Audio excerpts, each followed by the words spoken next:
Muy buena tarde a todas y a todos. Es un gusto para nosotros saludarles este 25 de julio, una fecha en la que, como cada mes, se busca generar conciencia y tomar acciones con motivo del Día Internacional de la Eliminación de la Violencia contra las Mujeres y las Niñas.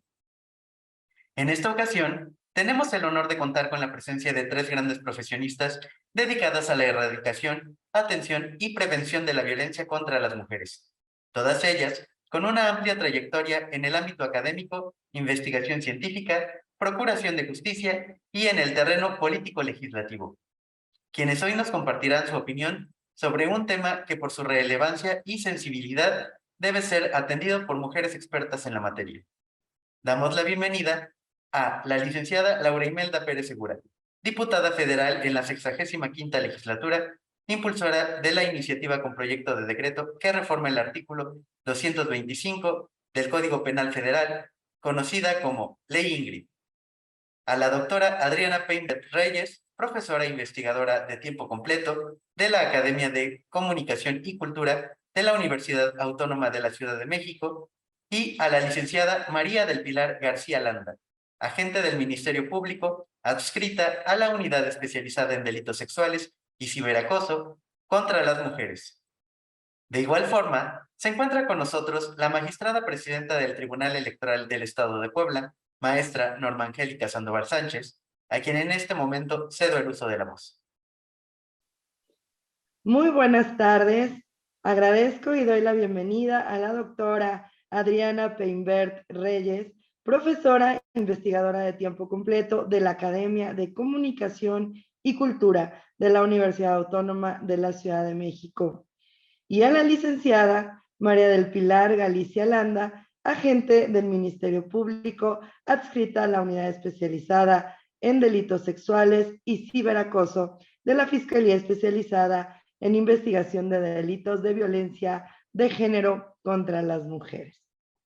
De igual manera, agradezco a quienes nos siguen a través de las plataformas digitales del Tribunal Electoral del Estado de Puebla, al conversatorio Ley Ingrid, acciones para erradicar la violencia mediática contra las mujeres en el marco del Día Internacional de la Eliminación de la Violencia contra las Mujeres y las Niñas. A más de 2 años de que se difundieran imágenes del cuerpo de Ingrid Escamilla, víctima de feminicidio, se aprobó una ley que lleva su nombre para establecer un alto a la revictimización mediática en nuestro país y establecer sanciones para quienes hagan este tipo de filtraciones. Y es que en la actualidad estamos ante una constante información a través de las redes sociales. Los sistemas informativos, sean impresos, digitales o electrónicos, y el manejo de sus contenidos cobra una importante valoración cuando afecta o daña a los derechos humanos de las propias personas. Lamentablemente, y esto no debería de ser así, que se pueda normalizar la exposición de imágenes de cuerpos que han sido víctimas de la violencia, y peor aún, cuando éstas solamente pretenden provocar el morbo entre las audiencias. Ante ello, estamos ante la necesidad de fortalecer esa responsabilidad social, tanto de aquellos que filtren este tipo de imágenes y los medios de comunicación. Especialistas en la materia han insistido en la función y el impacto que tienen los medios de comunicación entre la población, así como el gran compromiso por generar contenidos en beneficio de una sociedad mejor informada para contribuir al desarrollo de la ciudadanía. El trabajo de erradicar la revictimización y las agresiones en contra de las mujeres y las niñas es una obligación de todas y de todos, en cualquier ámbito. Hoy tendremos la oportunidad de escuchar la opinión de mujeres especialistas sobre la ley Ingrid, la cual busca proteger el derecho al honor tanto de las personas damnificadas como de sus familiares, así como prevenir esquemas de violencia. Sin más, nuevamente agradezco la participación de nuestras invitadas. Gracias por su tiempo y por estar con nosotros. Muchas gracias. Muchas gracias, magistrada presidenta. Con su permiso, presento a nuestras invitadas. Es un honor recibir en este espacio a la licenciada Laura Imelda Pérez Segura. Ella es licenciada en Psicología por la Universidad de Guadalajara, donde también se ha desempeñado como docente en el área de Ciencias Sociales y Humanidades. En el año 2013, cursó el Diplomado de Competencias Docentes en nivel medio superior como parte del programa de formación docente de la Secretaría de Educación Pública. Comenzó su carrera política como parte del Movimiento Regeneración Nacional, colaborando como secretaria de Formación Política del Comité Ejecutivo Municipal de San Pedro Tlaquepaque, Jalisco, de 2013 a 2016. En el proceso electoral de 2018, se postuló como candidata a diputada federal por el Distrito 16 en Jalisco, resultando electa por el principio de mayoría relativa para la 64ª legislatura, donde fungió como secretaria de la Junta Directiva de la Comisión de Presupuesto y Cuenta Pública de la Cámara de Diputados. También fue integrante de la Comisión de Vigilancia de la Auditoría Superior de la Federación y de la Comisión de Relaciones Exteriores. Actualmente es diputada federal en la 65ª legislatura y forma parte de la Comisión de Vigilancia de la Auditoría Superior de la Federación y de la Comisión Bicameral de Disciplina Financiera, posición desde la cual impulsó la iniciativa con proyecto de decreto que reforma el artículo 225 del Código Penal Federal, conocida como Ley Ingrid, misma que busca proteger la dignidad de las mujeres víctimas de la violencia feminicida. De igual manera, tengo el gusto de presentarles a la doctora Adriana Peinbert Reyes. Ella es doctora en Ciencias Políticas y Sociales por la Universidad Nacional Autónoma de México, maestra en Estudios de la Mujer por la Universidad Autónoma Metropolitana, licenciada en Comunicación y Periodismo también por la UNAM. Actualmente se desempeña como profesora investigadora en la Academia de Comunicación y Cultura de la Universidad Autónoma de la Ciudad de México. Forma parte del cuerpo de dictaminación de la revista de Investigación y Divulgación sobre Estudios de Géneros, de la Universidad de Colima, y es miembro socia de la Asociación Mexicana de Investigadores de la Comunicación desde el año 2005. La doctora cuenta con un amplio repertorio de trabajo académico desde la línea de investigación feminista, género, salud y comunicación, del cual destacan las siguientes obras: Revisión periodística de políticas y programas de salud sexual y reproductiva 2000-2004 en la revista Géneros, y Trazando líneas de acción para combatir la reproducción mediática de los estereotipos de género en revista Géneros, México, Universidad de Colima. De igual manera, participó como editora del libro Comunicación para el Desarrollo, libro colectivo AMIC 2006, y con el artículo ¿Qué investigan los estudios de género en la prensa? Revisión de temáticas 1989-2004, para la misma recopilación. En su obra más reciente titulada La violencia contra las mujeres y las niñas, exploración del discurso de la prensa digital, que forma parte de la antología Perspectivas actuales del feminicidio en México, explora con mirada crítica las formas en que los medios de comunicación abordan el tema del feminicidio y las formas en que son presentadas las víctimas. Finalmente, tengo el gusto de presentarles a la licenciada María del Pilar Galicia Landa. Ella es licenciada en Derecho por la Escuela Libre de Derecho de Puebla y cuenta con diversos cursos y diplomados en su formación. La licenciada Galicia ha construido una sólida carrera a favor de los derechos de las mujeres y otros grupos vulnerables, asumiendo cargos notables, de los cuales podemos destacar subdirectora jurídica en el Centro de Readaptación Social de Tehuacán y auxiliar de procurador en el Fondo para la Reparación del Daño y Protección a la Víctima del Delito, donde trabajó de cerca con grupos en condición de vulnerabilidad y analizó las causas y consecuencias de los actos delictivos. Asimismo, la licenciada se ha desempeñado como analista dentro de la Secretaría de la Contraloría del Gobierno del Estado de Puebla, como jueza calificadora del Honorable Ayuntamiento de Puebla, auxiliar jurídico del Tribunal Electoral del Estado y supervisora electoral en el entonces Instituto Federal Electoral.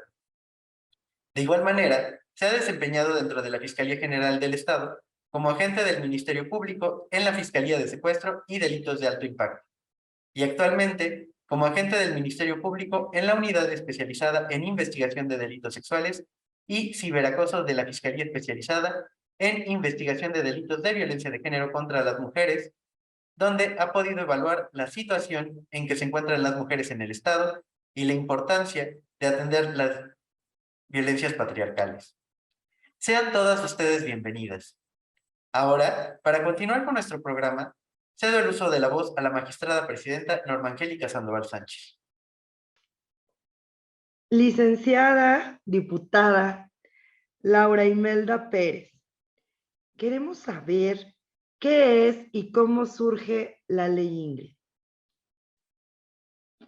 Pues la ley Ingrid es una iniciativa que surge de un lamentable caso ocurrido en febrero del 2020 en la Ciudad de México, cuando esta joven, Ingrid Escamilla, es asesinada a manos de su entonces pareja, y la Fiscalía la Fiscalía de la Ciudad filtra imágenes pues, de su cadáver, de su cuerpo. Esta situación, además del feminicidio, que ya es atroz en sí mismo, la filtración de imágenes provocó que éstas se difundieran rapidísimo, se viralizaran y entonces aparecieran en una infinidad de medios de comunicación, sobre todo digitales, y estos empezaran a ser difundidos de tal manera que, por un lado, no nada más evidentemente se entorpece la investigación, sino que además la propia víctima pues es revictimizada. En la Ciudad de México fue presentada la iniciativa por Ernestina Godoy para sancionar a las personas, servidores públicos que hicieran esta filtración, compartieran estas imágenes, estos materiales de las víctimas, y afortunadamente se aprobó. Luego, en el 2021, se aprobó también en el Estado de México, en Colima y en Oaxaca, una disposición similar para los ordenamientos jurídicos locales para poder, digamos, sancionar este tipo de conductas de las y los servidores públicos. Lo que nosotros hicimos fue que en octubre del 2021 presentamos esta iniciativa para elevarlo a nivel federal, es decir, para modificar el código 225 del código, perdón, el artículo 225 del Código Penal Federal, de tal manera que se pudiera no nada más catalogar como un delito, sino también propusimos el aumento de la pena cuando se trate de mujeres que son víctimas de agresiones o de asesinato, feminicidio. La propuesta, la iniciativa fue revisada en la Cámara de Diputadas y Diputados, fue valorada y, por supuesto, dada la facultad que tiene la comisión, fue propuestas algunas modificaciones en cuanto a la pena que inicialmente nosotros proponíamos y que al final se aprobó en la comisión y se votó en el pleno. De tal manera que queda con una pena de 4 a 10 años y una multa que va de 100 a 150 veces el salario mínimo para las personas que incurran en este delito. Y considerando un aumento del 33% cuando se trate de víctimas que son infantes, adolescentes, personas con discapacidad o mujeres. Esto por el hecho de que son o bien personas vulnerables o bien personas vulneradas sistemáticamente como somos las mujeres. Queda, digamos, nada más contemplado el tema de los servidores públicos, las y los servidores públicos, teniendo en cuenta que ellos estarían sancionados si en algún momento comparten, revelan, envían, difunden, comercializan, intercambian este tipo de materiales que bien pueden ser gráficos, audiovisuales, videos, fotografías, etcétera, que hablen del hallazgo, del lugar, de la propia víctima, de su cuerpo, del cadáver, y que de alguna manera pueda generar o bien el entorpecimiento del debido proceso, limitar el acceso a la justicia, abonar a la impunidad en consecuencia y, por supuesto, la revictimización. Entonces, esa es la ley Ingrid que hoy está en revisión en el Senado para su dictaminación de la minuta enviada por la Cámara de Diputadas y Diputados. Luego de su dictaminación en la comisión correspondiente de la Cámara de Senadoras y Senadores, se vota en el Pleno y posterior a ello tendríamos, por supuesto, entonces sí, una nueva disposición en el Código Penal Federal. Doctora Adriana Peinbert, podremos empezar con esta pregunta muy interesante. ¿Cómo se puede identificar la violencia mediática contra las mujeres? Es para mí un honor estar acá con todas, con todos ustedes. Muchísimas gracias. Bien, sí, antes de responder puntualmente a la pregunta, quisiera hacer un poquito de historia. Es en la cuarta conferencia mundial sobre la mujer en 1995 en Beijing, que se crea en la plataforma de acción, en el apartado J, una serie de señalamientos para dirigir los esfuerzos hacia los medios de comunicación para presentar una imagen más atinada y menos estereotipada de las mujeres. Es ahí, en el apartado J1 y en el apartado J2, que encontramos estos lineamientos que van a estar siendo seguidos, ¿no?, actualmente, y están enfocados principalmente hacia los medios de comunicación. Es desde la academia que también se han hecho grandes aportaciones para las investigaciones que están justamente encaminadas a ver a los medios de comunicación. Estudiar a los medios de comunicación desde la academia puede hacerse desde 3 niveles. Desde la producción, porque producen contenidos. Desde los contenidos es básicamente lo que nos están compartiendo, ya sea en imágenes, sonidos, textos, y también desde la recepción, es decir, desde lo que reciben las audiencias. Desde ahí podemos investigarlos. Bueno, ahora, ¿cómo podemos identificar, ¿no?, estos contenidos violentos, ¿no? ¿Cómo podemos hacer esta identificación? En ocasiones, a veces resulta un tanto complicado. ¿Por qué? Porque estamos en una sociedad que hemos aprendido a normalizar la violencia. ¿Qué pasa con esto? Una broma, a veces, en un programa de concurso o en una telenovela o en un comediante, en una comediante, se enmascara y no podemos detectar que eso justamente es violencia. Y, por ejemplo, en un artículo periodístico, a veces una fotografía presentando un cuerpo expuesto, ¿no?, esto de la nota roja, bueno, pues a veces decimos, forma parte del quehacer periodístico. Y es ahí en donde, como audiencia, tendríamos que sentarnos un poco, ¿no?, y reflexionar. ¿Esto que me están presentando es denigrante? ¿Me denigra a mí? ¿Denigra a la persona de la que se está hablando? ¿Denigra a otras mujeres? ¿Denigra a otras niñas? Esta identificación desde la academia lo hemos llamado lo que sería la alfabetización de los medios. ¿Qué es esto? Que las personas puedan ser capaces de comprender los contenidos, entenderlos y poder decir, ¿no?, qué contenido es correcto desde los valores, perspectivas, ¿no?, que tienen cada una de las personas que conforman estas audiencias. Por ello, bueno, a veces, repito, resulta un tanto complejo identificarlo, pero bueno, no imposible de hacerlo. Si lo que estás mirando te resulta que te denigra, te agravia, bueno, pues entonces es momento, ¿no?, de hacer valer lo que dice la Ley Federal de Telecomunicaciones y Radiodifusión. Bueno, pues vamos a la Defensoría de las Audiencias para señalar que específicamente ese contenido no está siendo lo más adecuado posible, ¿no? Entonces pudiéramos recurrir como a esos mecanismos para evidenciar estos asuntos.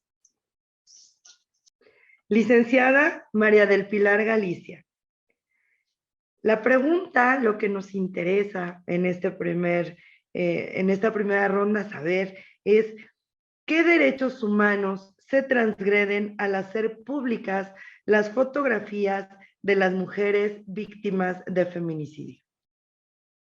Para poder hablar de este tema, antes que nada tenemos que hablar qué son los derechos humanos. Si tomamos en cuenta que los derechos humanos son ese conjunto de prerrogativas que sustentan la dignidad humana y cuya realización efectiva es indispensable para el desarrollo de la persona, Pues estos derechos inalienables a la persona se encuentran debidamente consagrados en la Constitución Política de los Estados Unidos Mexicanos, pero además se encuentran consagrados también en tratados internacionales y en leyes internacionales.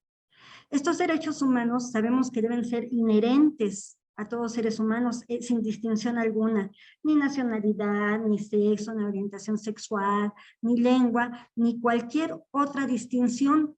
Son indivisibles, son interdependientes unos con otros.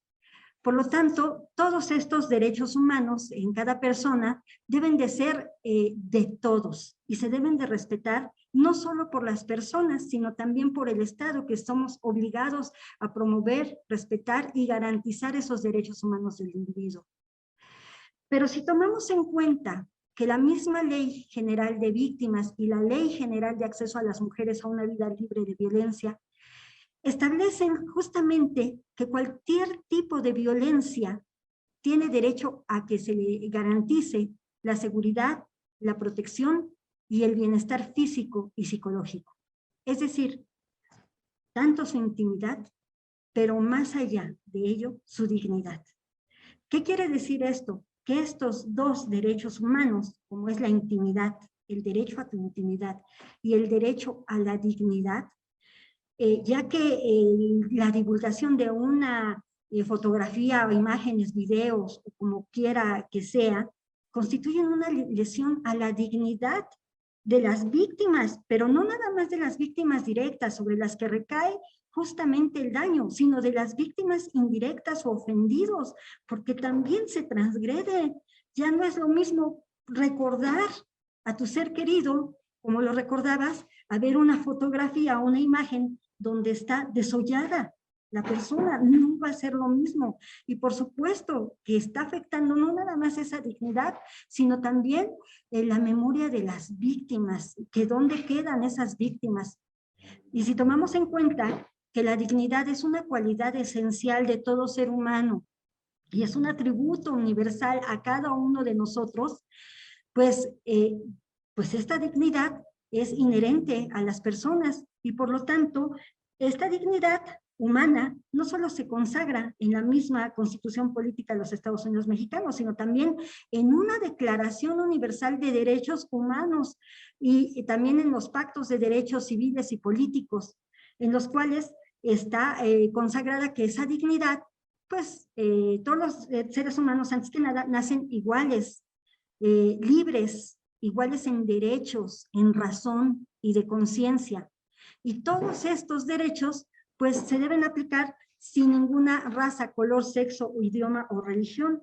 Por lo tanto, el Estado debe necesariamente garantizar estos derechos humanos, tanto de las víctimas como de cualquier persona, no nada más de las víctimas, de cualquier persona, porque como bien lo decían, finalmente empezamos a normalizar una violencia que puede ser desde un chiste de algún compañero, de algún familiar, de algún medio de comunicación, y lo hacemos tan natural que las mujeres nos vamos acostumbrando a ello, y ya, pues inclusive cuando llegan a matar a alguien, se lo merecía, a lo mejor era esto, tenía una vida fácil, ella hacía el otro, y la verdad estigmatizamos a la mujer y la cosificamos, la volvemos una cosa, cuando realmente no somos cosas, cuando realmente esta lucha, esta pugna por estos derechos que poco a poco nos hemos ido ganando,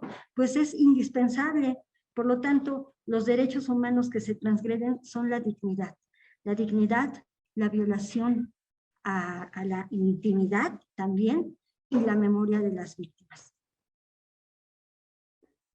Diputada Laura Imelda Pérez, ¿podría compartir con nosotros, por favor, cómo podemos definir revictimización y cómo la ley Ingrid previene esta situación? Victimización es cuando una persona que ya ha sido víctima de algún delito, de algún hecho violento, incluido el asesinato, vuelve a ser víctima de alguna forma relacionada con el hecho inicial que le convirtió en víctima. Es decir, si una persona es agredida o abusada, vuelve a ser víctima en consecuencia de ese hecho que ya ocurrió o en relación con ese hecho que ya ocurrió. Esta situación, la revictimización, bien puede ser por la propia sociedad, incluido el entorno familiar, que puede señalar, criticar, marginar, discriminar a la persona por el hecho que ha sufrido, o bien puede ser de manera institucional y estructural. En el caso de esta segunda, estamos hablando de cuando la persona busca el apoyo, busca la ayuda, y en lugar, las instituciones encargadas de la impartición de justicia, en lugar de garantizar el acceso a la justicia y la no impunidad, lo que hace es volver a victimizar a la persona. Es decir, impedirle el debido proceso, hacer comentarios inadecuados, no permitirle llevar a cabo de manera eficiente su proceso, no respetar la dignidad de las víctimas. Esto incluye personas víctimas de homicidio, es decir, en el caso de las mujeres víctimas de feminicidio, porque también hay una dignidad de las víctimas que hay que respetar, y por supuesto que éstas tienen derecho a que el hecho sea esclarecido y que además se castigue a las personas que son responsables de este acontecimiento. En el caso de las y los familiares, bueno, pues imagínate, tenemos a las personas, los seres queridos, amigos, padres, hijos, hermanos, parejas, que pueden estar de manera constante y sin intención de quererlo hacer, observando en los medios de comunicación cómo se difunde este tipo de información. Es verdaderamente vergonzoso, y pues es una condición que nosotros debemos de tener, porque sobre todo la segunda, la que tiene que ver con la institucional y estructural, me parece que el Estado es responsable de garantizar que no ocurra. Y pues es lamentable que pues siga ocurriendo cuando las personas no están capacitadas, cuando no hay una debida vigilancia de cómo se procesa el delito, la investigación, y por supuesto cuando no hay una sanción. Por eso la propuesta es relevante en este sentido, porque estamos proponiendo una sanción clara y explícita en el Código Penal Federal. Doctora Adriana, ¿de qué forma los medios de comunicación ejercen violencia contra las mujeres? Como les decía, justamente en tanto productores y constructores de contenido mediático, los medios de comunicación pueden, desde su discurso, la forma en cómo lo presentan, ejercer diversos tipos de violencia. Pensemos y pongamos un ejemplo. A nivel de estereotipos, ¿no? Por ejemplo, que las mujeres sean de un estereotipo físico, de determinada forma, delgadas, con un tipo de piel, con un tipo de rostro, etc. Si pudiéramos decir que hay una forma de violencia, ¿por qué? Porque estamos casi como, ¿no?, obligando a que se siga ese patrón. Bueno, quizá diga alguien, no, ahí no hay violencia. Bueno, vayamos a otro caso, una cuestión de información. Pensemos en un titular, ¿no?, de un periódico, ya sea tradicional, impreso o digital. Estos titulares, ¿no?, por ejemplo, que hablan de crímenes pasionales. Justamente en el caso que nos ocupa el día de hoy, Ley Ingrid, justamente fue tratado así, como un asunto de crímenes pasionales. Esto no ayuda a las víctimas. ¿Por qué? Porque pareciera que estos asuntos son productos de mentes siniestras, de personas desequilibradas, y que no debe caer sobre estas personas el peso de la ley, cuando no es así.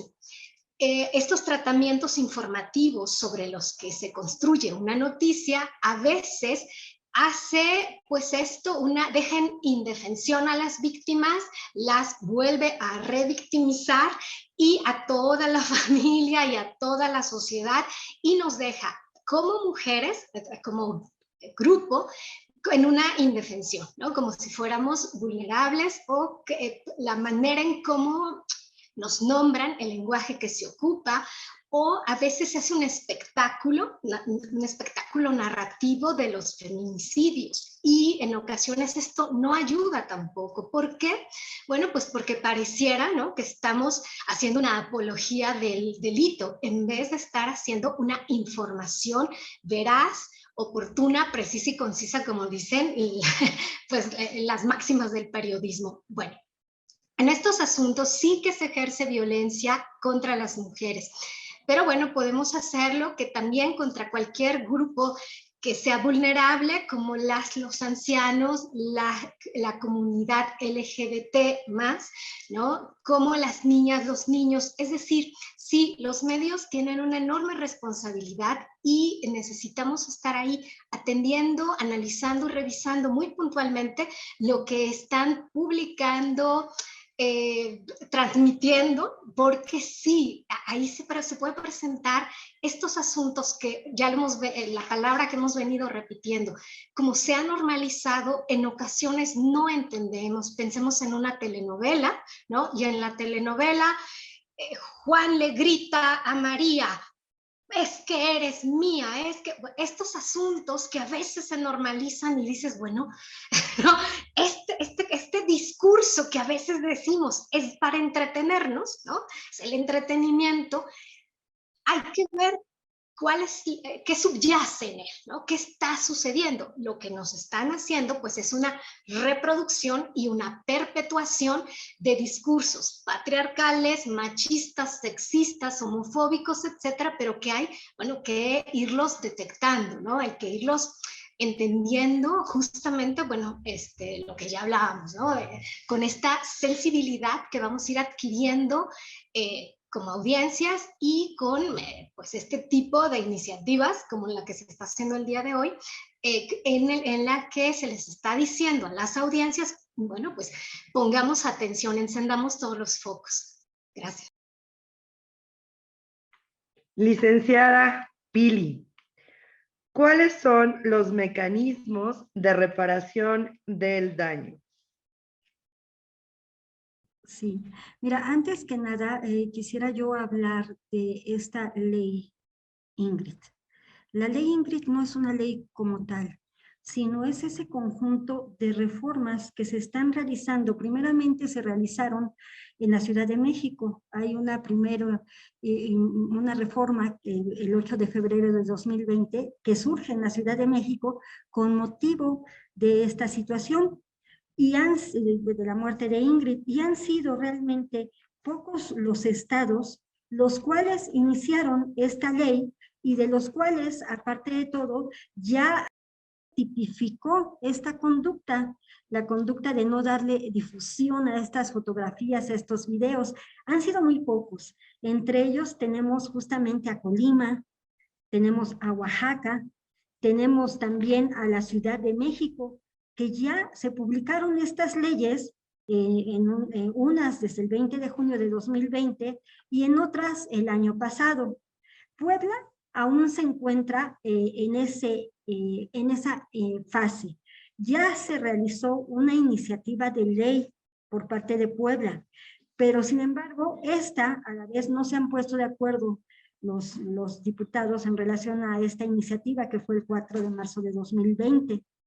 Pero aunado a ello, pues si nos damos cuenta de la importancia de esta ley, pues esta ley ya se hizo federal, ¿no? Justamente se hace a través del Código Federal en su artículo 225, en la cual justamente en el mes de marzo de 2022 se aprueba esta ley Ingrid específicamente. Y en esta ley, pues nos señala que justamente se va a penalizar de 4 a 10 años de prisión a los servidores públicos que difundan imágenes, audios o relacionados con un hecho de violencia. En este caso, vemos que también se aplica una multa que va de los 100 a los 150 unidades de medidas de actualización, la cual pues puede ir en términos aritméticos de 9,622 pesos a 14,333 pesos. Pero si partimos de qué son justamente esa reparación del daño que se debe realizar a las víctimas, primeramente, pues en el Estado mexicano debe existir una denuncia por parte de las víctimas indirectas, o obviamente acá no van a ser víctimas directas, pues ya están, ya no tienen vida, pero esa reparación del daño la pueden solicitar y será hasta la etapa de la ejecución de la sentencia. ¿Qué consiste esa reparación del daño? Primeramente, ¿qué es un daño? Un daño es un menoscabo hacia la persona, hacia un bien material, hacia un bien intangible, hacia moralmente hablando, psicológicamente hablando. Y por lo tanto, pues el daño, la reparación de ese daño ocasionado a una víctima indirecta, pues no solo debe ser un daño, una resarción enfocada a una cuestión material, sino debe de ser de una forma integral. ¿Esto qué quiere decir? Que se debe restablecer las cosas al estado que se encontraban. Acá pues lo vemos que esto realmente pues no puede suceder, pero sin embargo, si no es posible, se debe restituir económicamente a la víctima de un delito. En este caso, cuando hay un menoscabo al psique o a la moralidad de una persona, en este caso tratando de víctimas indirectas, el daño ocasionado a los familiares de la víctima directa, pues es a veces irreversible. Y lo único que realmente que conlleva esa reparación del daño, pues es el hecho de que se realicen diversas terapias psicológicas, las cuales pues no resarcirán el daño, pero cuando menos se tratará de poder, de reparar el daño y el perjuicio ocasionado a estas víctimas del delito.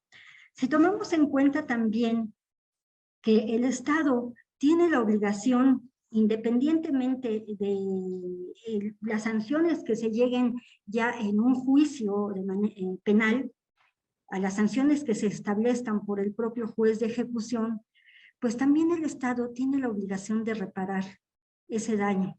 Somos garantes de los derechos humanos de las víctimas indirectas.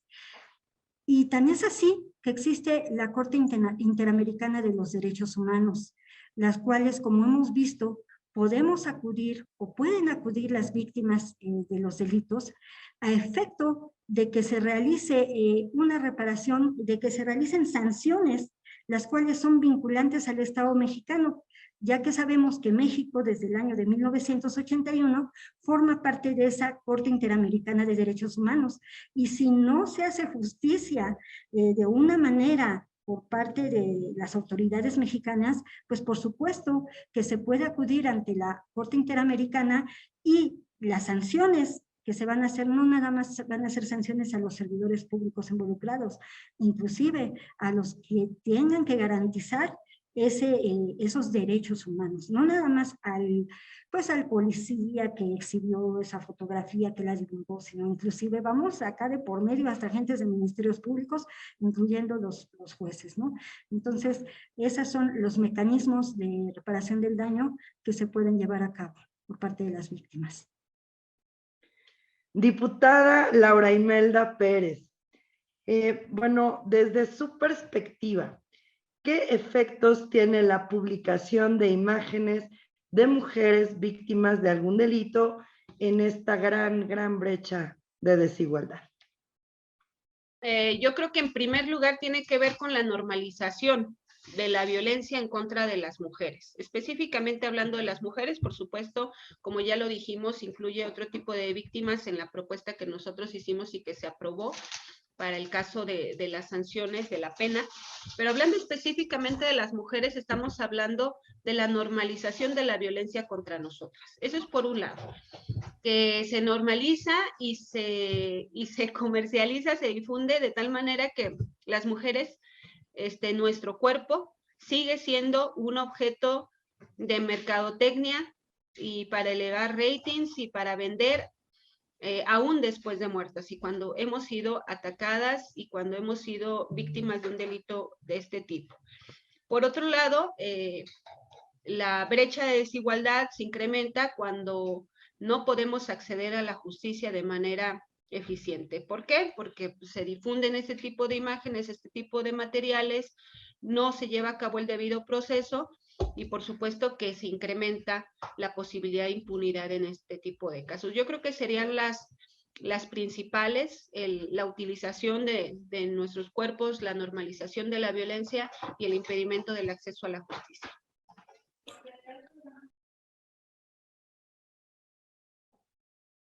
Doctora Peinbert, ¿qué acciones deben implementar los medios de comunicación para evitar que se lesione la dignidad, la memoria de las víctimas?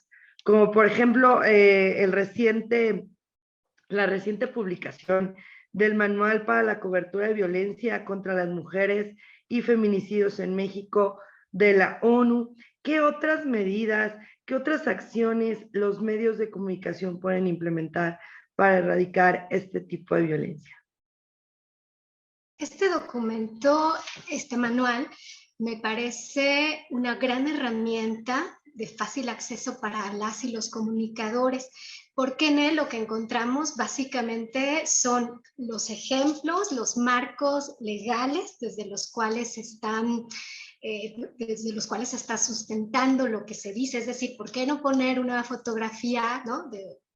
Ya hay un marco legal que te remite, que te dice, bueno, esto lo dice tal apartado, tal marco, tal ley, tal convención, etc. Entonces, me parece que es una herramienta muy didáctica para que los comunicadores puedan acceder a ella y de esta forma puedan realizar su trabajo desde una manera, porque de una manera más profesional, más ética, más empática y que pues no vulnere a las víctimas, que no a todas las personas que están involucradas y que las trate pues con dignidad. Justamente también en uno de los artículos que mencionaron ahora, yo había hecho como este trazado de qué deberíamos hacer para evitar, yo me enfocaba básicamente a los estereotipos, pero bueno, pudiera también ser aplicado. Y uno de ellos principalmente es que necesitamos que en los medios, hablando específicamente en el caso de medios de comunicación, necesitamos que en los medios de comunicación sean asistidos, los medios, por personas entrenadas en perspectiva de género, enfoque de género, feminismo. ¿Esto para qué? Para generarles sensibilizarles a las y los comunicadores para que entendamos, todo el mundo entienda de qué se está tratando. ¿Por qué no hablar de determinada forma? ¿Por qué no hacerlo? Entonces, partamos desde ese momento. Bueno, si no lo van a hacer, por eso es que están estos manuales. Hay otros que se han desarrollado en todo el continente, en todo el mundo se han desarrollado estos manuales. Pero también es importante como segunda acción, es que los medios de comunicación creen sus propios códigos deontológicos, es decir, sus propios códigos éticos, desde los cuales van a proceder, proceder. Si bien sí, esto que comentaba hace rato, decir, bueno, pues la noticia, ¿no? Entre más llamativa mejor, etcétera, sí, pero también hay que tomar en cuenta que necesitamos revisar estos códigos nacionales e internacionales que, bueno, pues ahí nos están dictando cómo hacerlo de mejor manera. En ese sentido, bueno, pues es una herramienta, repito, son herramientas muy importantes, pero sí necesitaríamos que quienes trabajan en los medios tengan una sensibilidad más a estos temas, porque en ocasiones llega alguien que cubre finanzas, por ejemplo, porque a lo mejor no fue el encargado de la fuente, y entonces le llevan a esta persona, ¿no? Y entonces ya no tiene como esta visión de cómo voy a hacer el trato, cómo voy a tomar la nota, cómo voy a reportear, ¿no? En ese sentido, bueno, sería importante que si todo el cuerpo, ¿no? Todas las personas que trabajan en los medios de comunicación tengan por lo menos alguna plática al respecto. Esto estamos hablando solamente de asuntos informativos. Si nos vamos también a la parte de personas que producen programas de entretenimiento, también ahí necesitamos que nos ofrezcan otro tipo de contenidos, menos estereotipados, menos estigmatizados de los cuerpos, de los discursos culturales, etcétera, que nos han venido pues esto contando y que se perpetúan y que se transmiten de generación en generación y que ahora con las redes sociales digitales, bueno, pues van al infinito, ¿no? O sea, se replican y se replican, como ya lo comentaban, ¿no? Una fotografía no solo se quedó en el periódico, no, ya la tienen en el teléfono, ya la tienen descargada, pues, es decir, es una, pues esto, replicarlo, lo que le llaman se hizo viral, ¿no? Lo replican y bueno, pues esto es un asunto de no podemos detenerlo. Por ello también es importante que estas personas que están involucradas en la creación de contenidos de entretenimiento, pues miren, ¿no? Cómo están presentando a las mujeres, qué están diciendo de las niñas en estos programas de entretenimiento, de otros grupos que pueden ser víctimas o que señalamientos son más vulnerables con ciertos señalamientos. Bueno, en este asunto es importante que tengamos como esta empatía, que también actuemos con profesionalismo, que no está bien, que está bien comunicar, porque seguimos, ¿no? Ofreciendo estos contenidos en los cuales presentan de una cierta forma, ya puse ejemplos, ¿no? La telenovela nos sigue vendiendo el cuento, ¿no? Que ya no sabemos y lo vuelven a replicar.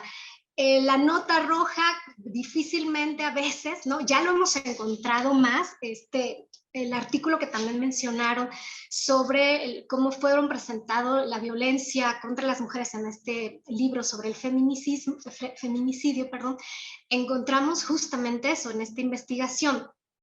Cuando es en 2012 se hace la revisión, no teníamos toda el corpus que se fue a análisis, no tenía la perspectiva de género. Una o dos noticias sí tenían este tratamiento correcto, ético, ¿no? Y no presentar fotografías con los cuerpos expuestos, etcétera. Pero bueno, otros sí la tenían. Bueno, estamos hablando de 2012. Una revisión posterior que hice, encontré justamente que tenían un tratamiento diferente y ahora sí hay algunos medios que se están deteniendo, ¿no? A pensar cómo publicar, cómo ofrecer mejores informaciones. Esto en asuntos, pues, periodísticos, de información. En ese sentido, bueno, pues tendríamos que, lo resumiría así, primero, bueno, pues dar una capacitación a los comunicadores y creadoras y creadores de contenidos en torno a la perspectiva de género, feminismo, para sensibilizarlos. Dos, crear, actualizar, ¿no? Los códigos éticos o deontológicos que van a guiar a cada empresa mediática. Y también, bueno, en tercer lugar, que ya sería que nos ofrecieran contenidos ya menos estereotipados, menos violentos, más que respeten la memoria, la dignidad de las personas de las que se están hablando. Ya hay casos, ya hay ejemplos de que sí se puede hacer. Por ejemplo, en Chile, el diario, el periódico El Mercurio en Chile tiene una revista que se llama Ya. Ella optó en 2014 por quitar el Photoshop a todas las imágenes de las personas que fueran fotografiadas ahí en la revista. ¿Esto por qué? Estos cuerpos ¿no? Con Photoshop, pues nos presentan lo que decíamos, una imagen súper perfecta, imposible de alcanzar, y que fue un ejemplo que vi, que es violencia. Claro, porque en ese querer alcanzar ese cuerpo perfecto, pues es imposible porque no existe, porque está mediado por la tecnología, ¿no? Y esto lo hizo en 2014 la revista chilena, es decir, con estos pequeños esfuerzos sí se puede hacer, pero una palabra lo resume: la voluntad de quienes están al frente de los medios de comunicación, al frente, detrás, arriba, abajo de los medios de comunicación. Y solamente quiero cerrar mi participación diciendo, pues, que es momento justamente de crear rupturas paradigmáticas. ¿Por qué? Porque no necesitamos simulación, o sea, realmente necesitamos entrar, trabajar y desmontar toda esta serie de discursos para deconstruir, tirar lo que se tenga que mover y tirar. Gracias. Licenciada María del Pilar Galicia, ¿qué otros mecanismos de protección a víctimas de feminicidio o mujeres víctimas de violencia machista existen? Antes que nada, quisiera comentar un poquito. La violencia en los medios se da continuamente, y no solo en los medios, ahora también en las redes sociales. Hablamos de Facebook, Twitter, Instagram, infinidad de redes sociales, WhatsApp. Actualmente estamos viendo, no nada más que, aunque este caso en específico nos llama la atención, también hemos visto que a veces hacen publicaciones de personas de muertes accidentales que salen de verdad en condiciones deplorables y las hacen públicas en periódicos, en redes sociales y demás. Yo pienso que también se tendría que abarcar no solo a bueno, obviamente a las víctimas de delitos de feminicidio, de violencia de género, sino también a esa violencia mediática que día a día vemos y que ya también normalizamos, porque ya normalizamos el hecho de que en Facebook aparece que un hombre, que hubo un accidente en tal y tal calle y sacan la fotografía, ¿no?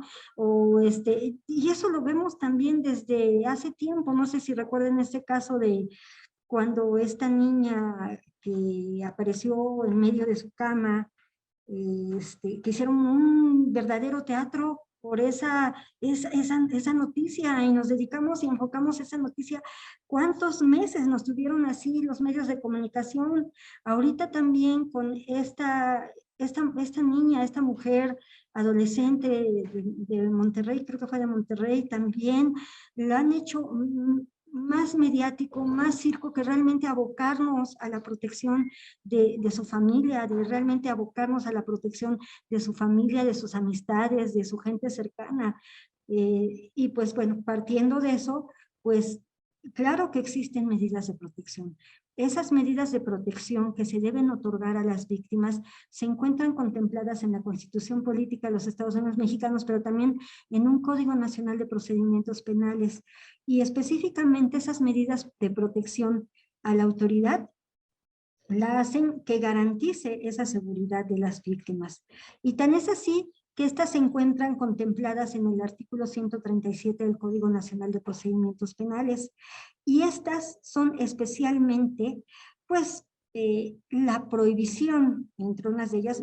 Recordemos que la violencia puede ser de cualquier naturaleza. Puede ser física, puede ser moral, puede ser económica, puede ser de otra naturaleza, mediática, en este caso. ¿Qué es lo que puede hacer un agente del Ministerio Público, quien tiene la obligación de proteger a estas víctimas de los delitos?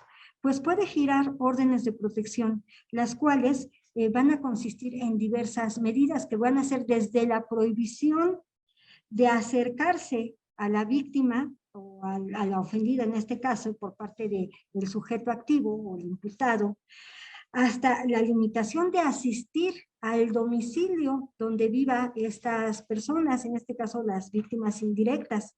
Pero también, no solo eso, se puede realizar una separación inmediata del domicilio. Cuando vemos que hay mujeres que han sido violentadas por sus propias parejas, se puede realizar esa separación inmediata del domicilio, inclusive proporcionarles un albergue donde ellas estén seguras, donde ellas no sufran más este tipo de violencia y donde se les enseñe a cómo pueden laborar, a qué pueden estudiar, inclusive pueden tener a sus hijos ahí y pueden allegarse posteriormente y también salir avante en esta condición. Muchas de ellas, muchas mujeres se quedan calladas porque también son dependientes económicas pues de las parejas, de los esposos. No se han dado esa oportunidad de ser realmente libres, tener una libertad económica, tener una libertad de conciencia y también poder encauzar a sus hijos a que ellos también tengan esa libertad. También tenemos como otras medidas de protección, pues el auxilio inmediato a una llamada telefónica, pero pues realmente es insuficiente.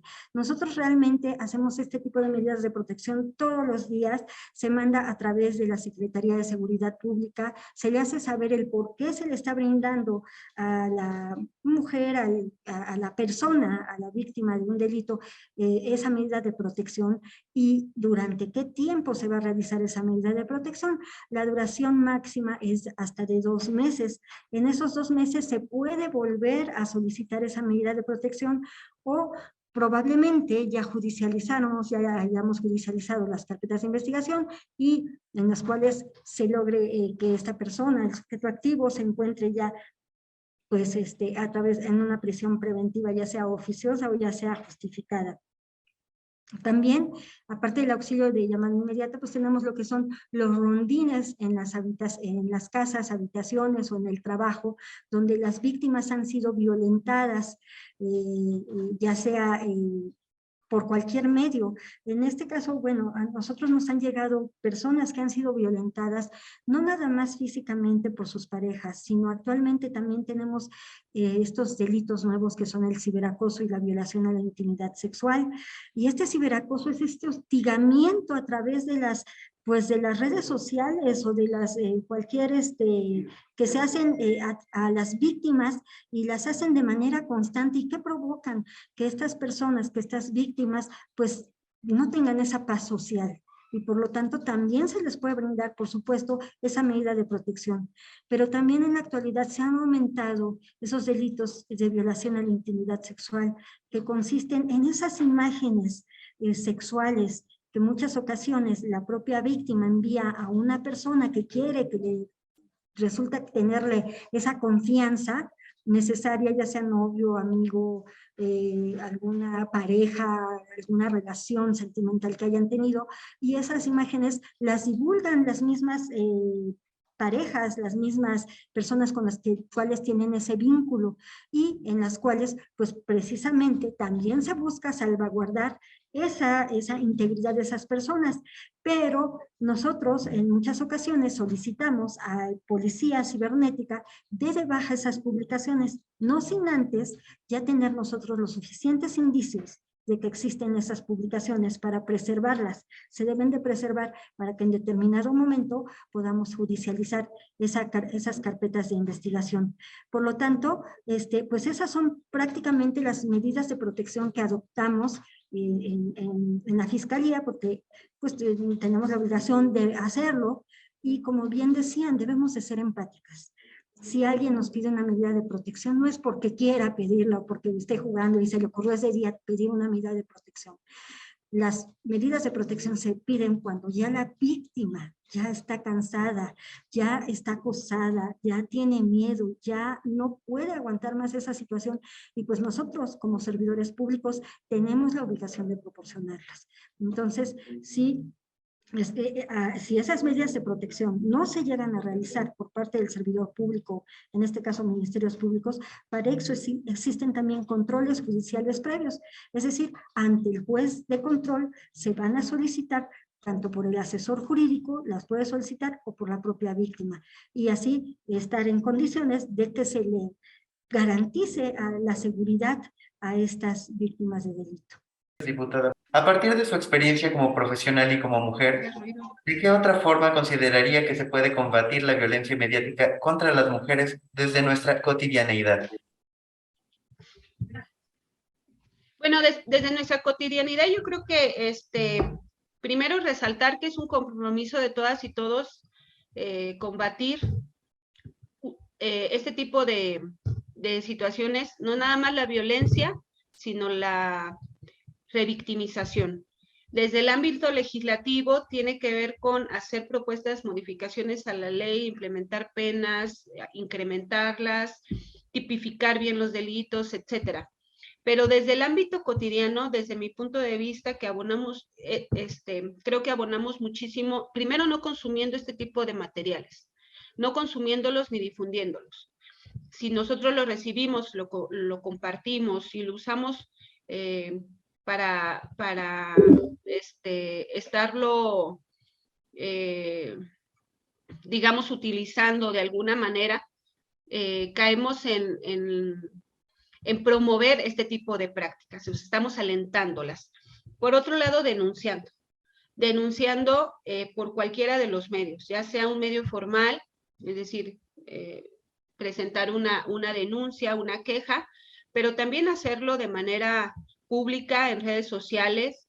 En el caso de Ingrid, lo que sucedió, por ejemplo, fue que la misma sociedad empezó a recuperar esas imágenes que estaban difundiéndose en los medios de comunicación y sustituyó las imágenes de ella por algunos paisajes, por flores, de tal manera que fue una forma de reaccionar ante esa violencia que estaban percibiendo en la difusión de las imágenes. Esa es una forma en que la sociedad misma señaló, ahí hay algo mal.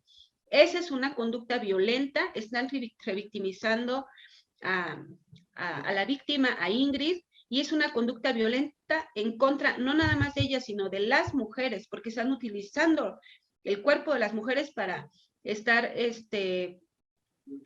incrementando las visitas a un medio digital, para incrementar, qué sé yo, ¿no? Los me gustas o como se llame en la red social que corresponda.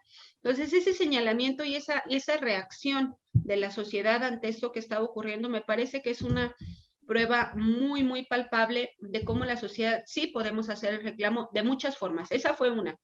Pero, insisto, lo podemos señalar, lo podemos denunciar, lo podemos hacer una declaración pública y de esta manera este reclamo, este señalamiento visibiliza lo que en realidad estamos viviendo, ¿no? O sea, visibilizar que es una violencia, que es una revictimización, que a la persona se le está impidiendo el acceso a la justicia, que abona la impunidad, que atenta contra la dignidad de las víctimas. La visibilización, este tipo de reacciones visibilizan todo eso y, por supuesto, pues nos ayudan a combatir esta lamentable conducta.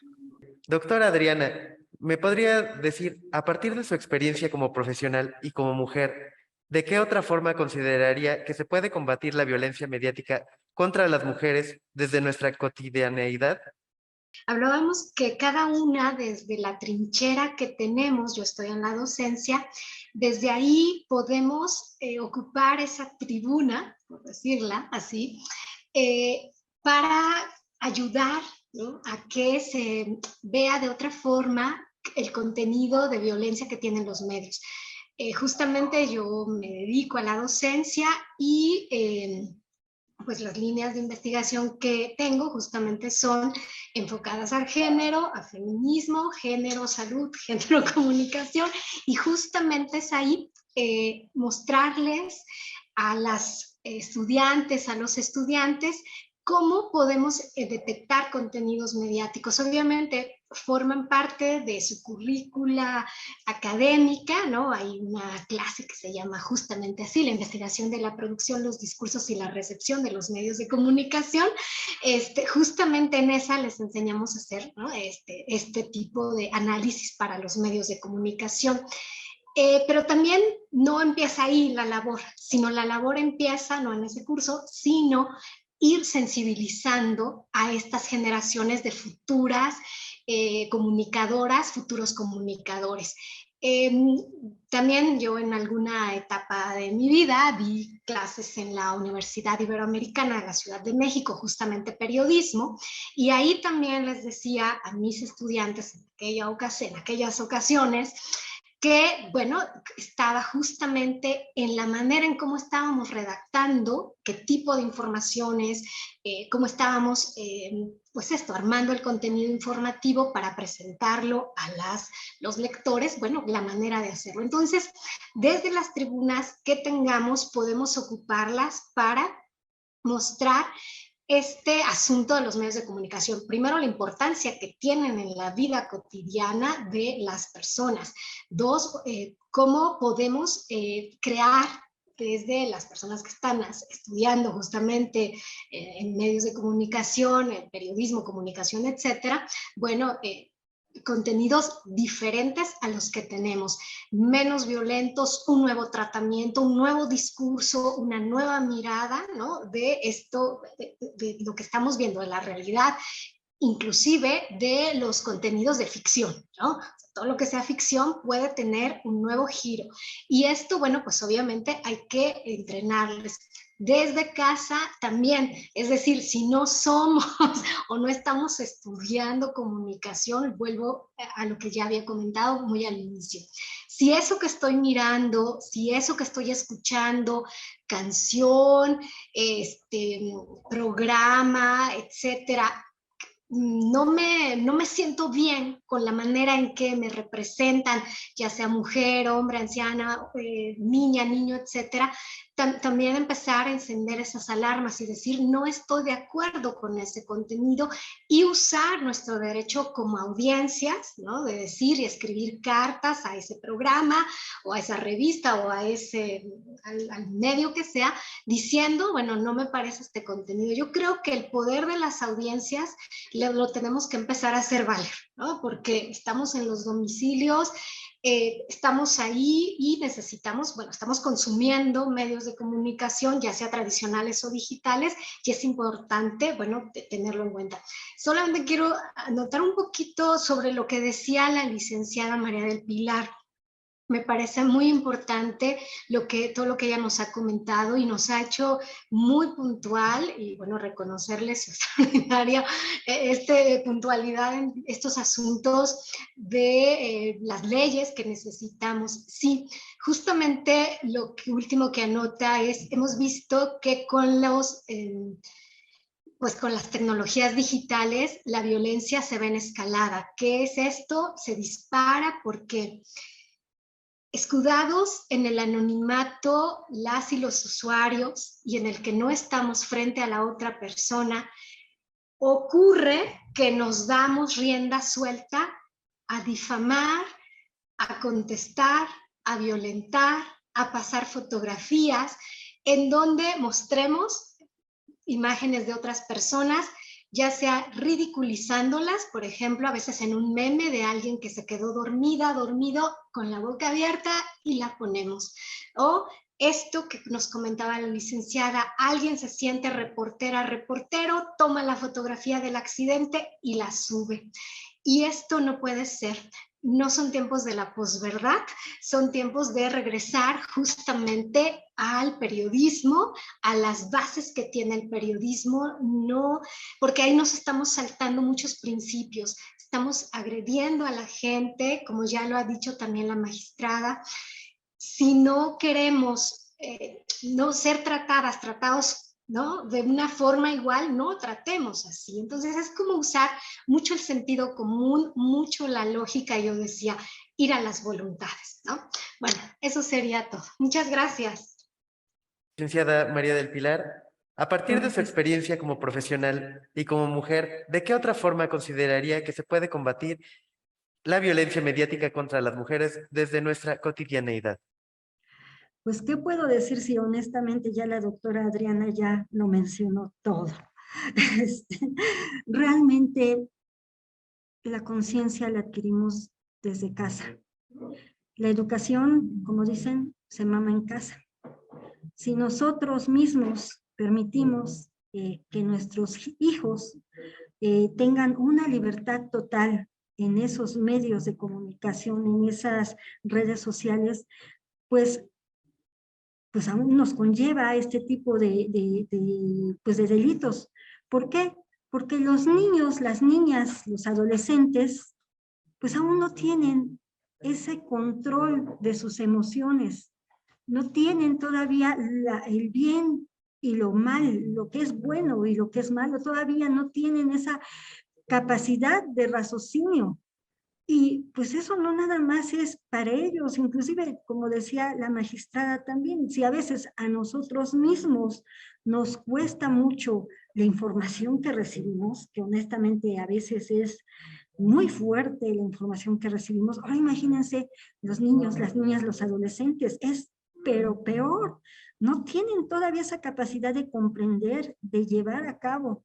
Y si aunado a eso, pues tenemos también la dichosa Deep Web, ¿no?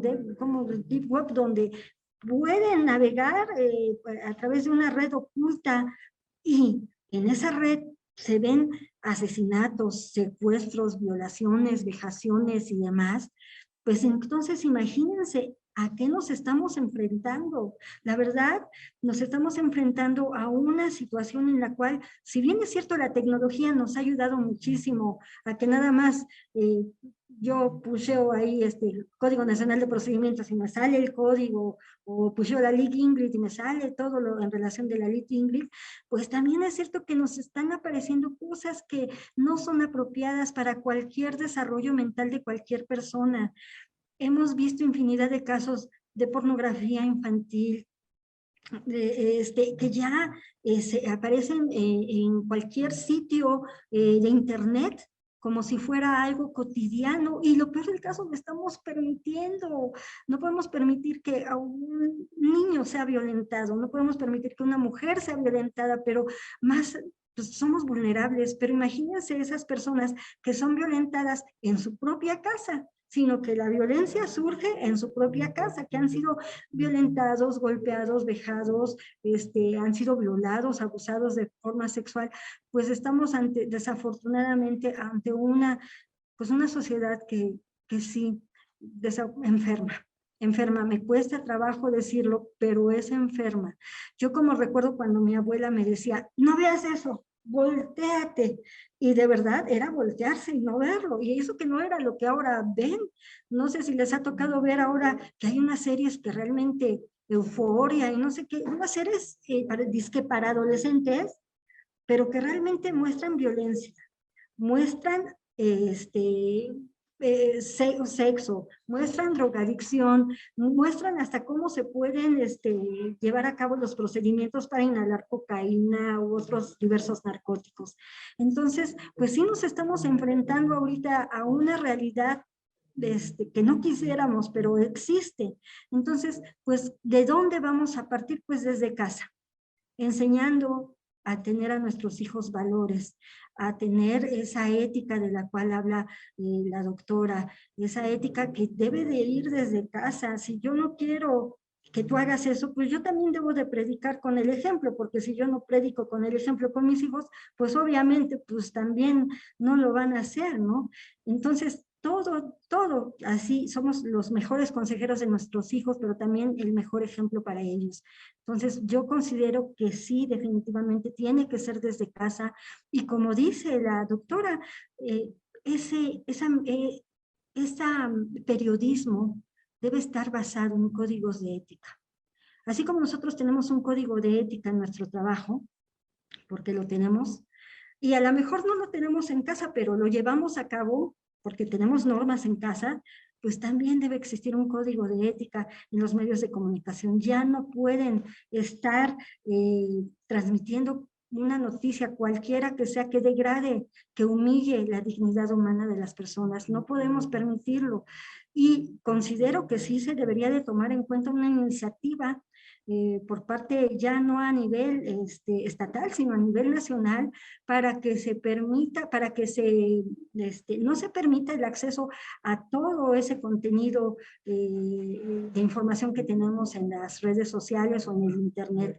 Debería de estar limitado. Yo sí considero que debe de existir un límite, pero pues yo creo que también eso ya se salió un poquito de control, y tenemos que esperar a ver pues, qué nos... ese debe ser algo que debe ser compartido, pues no solo por los especialistas, los juristas, sino también con las personas que se encargan de esa tecnología mediática. pero sí considero que debería existir una reforma. Por eso, pues es mi consejo. Para mí sí tendría que ser desde casa esos valores, esa ética, para que pues podamos tener unos hijos más sanos, porque ahorita a lo mejor son adolescentes, pero en un día ellos van a ser quienes dirijan pues nuestro mundo, nuestro planeta. Entonces, pues considero eso. Eso es todo de mi parte. Buena tarde. Y bueno, muchas gracias a nuestras participantes del día de hoy. Muchas gracias por acompañarnos. De verdad que el Tribunal Electoral del Estado de Puebla se encuentra muy agradecido por estas importantes participaciones. Ya lo fuimos descubriendo a lo largo de este conversatorio, como la responsabilidad de proteger a la sociedad y generar condiciones más iguales, condiciones en donde también respetemos el derecho de las familias, el derecho de las víctimas y no revictimicemos a esas mujeres que de maneras violentas, de maneras muy dolorosas han perdido lo más valioso que podemos tener, que es la vida. Pues me parece que generamos esa conciencia para poder seguir caminando de manera conjunta a partir de las distintas trincheras en donde nos encontremos, la academia, la administración de justicia, los órganos legislativos y, por supuesto, la investigación de los delitos o de la posible comisión de los delitos, cómo todos estos elementos interdisciplinarios evidencian que el combate a la violencia en contra de las mujeres y de las niñas, pues nos coloca a todos en el mismo lado para poder caminar de manera conjunta, entendiendo que de manera responsable, de manera ética, debemos seguir caminando para defender y proteger a estas mujeres, a nuestras mujeres. Muchísimas gracias de verdad, y el Tribunal Electoral del Estado de Puebla, con muchísimo gusto, deja las puertas abiertas para cuando ustedes nos quieran visitar. Muchas gracias.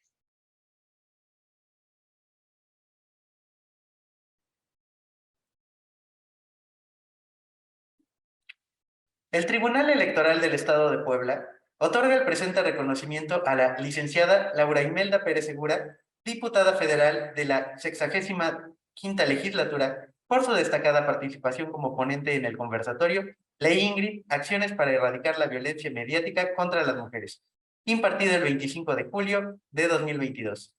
Firma la maestra Norma Angélica Sandoval Sánchez, magistrada presidenta del Tribunal Electoral del Estado de Puebla. En el mismo sentido, el Tribunal Electoral del Estado de Puebla otorga el presente reconocimiento a la doctora Adriana Peinbert Reyes, profesora investigadora de la Academia de Comunicación y Cultura de la Universidad Autónoma de la Ciudad de México, por su destacada participación como ponente en el conversatorio Ley Ingrid, Acciones para erradicar la violencia mediática contra las mujeres, impartido el 25 de julio de 2022. Firma la maestra Norma Angélica Sandoval Sánchez, magistrada presidenta del Tribunal Electoral del Estado de Puebla. Finalmente, el Tribunal Electoral del Estado de Puebla otorga el presente reconocimiento a la licenciada María del Pilar Galicia Landa, agente del Ministerio Público adscrita a la Unidad Especializada en Delitos Sexuales y Ciberacoso de la Fiscalía Especializada en Investigación de Delitos de Violencia de Género contra las Mujeres, por su destacada participación como ponente en el conversatorio Ley Ingrid, Acciones para erradicar la violencia mediática contra las mujeres, impartido el 25 de julio de 2022. Firma la maestra Norma Angélica Sandoval Sánchez, magistrada presidenta del Tribunal Electoral del Estado de Puebla. Si me permiten, para concluir me gustaría sumarme al agradecimiento realizado por la magistrada presidenta por su participación y, por supuesto, agradecemos también a todas las personas que nos acompañaron en esta transmisión a través del canal de YouTube del Tribunal Electoral del Estado de Puebla. Hasta la próxima.